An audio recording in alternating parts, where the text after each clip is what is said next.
Welcome to my YouTube channel. आज हम लोग इस वीडियो में एचसीएफ और एलसीएम का दो इम्पोर्टेंट कंसेप्ट देखेंगे।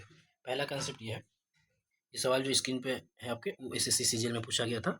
इस सवाल में है दो नंबर का रेशियो 6:5 है। ठीक है, किसी दो नंबर का रेशियो 6:5 है। उन दो नंबर का एचसीएफ क्या दिया हुआ है, 3 दिया हुआ है। आपसे क्या पूछा है, उन दो नंबर का एलसीएम आपसे पूछा है। ठीक है, इसका एक इंपॉर्टेंट कंसेप्ट है एलसीएम निकालने का।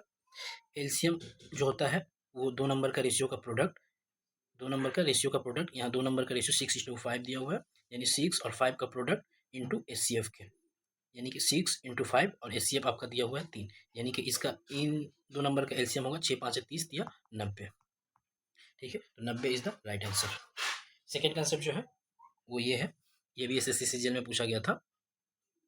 ये सवाल एसएससी सीजीएल में पूछा गया था। इस सवाल में है कि दो नंबर का एचसीएफ और एलसीएम का रेशियो आपको बताना है। ठीक है, जिसका एलसीएम 48 है, यानी कि एलसीएम दिया हुआ है पहले से 48 और इन दोनों नंबर का प्रोडक्ट आपको दिया हुआ है क्या है, 384। इन दोनों नंबर का यानी ए इंटू बी बराबर 384 है। ठीक है, इस सवाल को करने से पहले एक कंसेप्ट को देख लेते हैं। कंसेप्ट ये रहा, कंसेप्ट है कि एलसीएम इंटू एचसीएफ बराबर होता है फर्स्ट नंबर और सेकेंड नंबर के प्रोडक्ट का।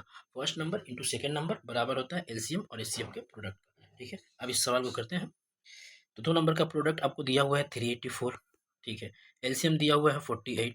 निकालना क्या है, यहाँ से एचसीएफ निकालना है। ठीक है, 48 को 384 से काटते हैं तो 16 3 48, 16 दूनी 32, 16 चौके 64। ठीक है, 3 को 24 से काटते हैं, 3 8 24। एच का वैल्यू क्या आ गया 8। एच यानी कि एचसीएफ, एचसीएफ का वैल्यू क्या है 8, तो एचसीएफ 8 है। एलसीएम दिया हुआ है 48। इन दोनों का रेशियो पूछा है, यानी 8 एक कम 8 और 8 छः 48, यानी 1:6, यानी option second is the right answer.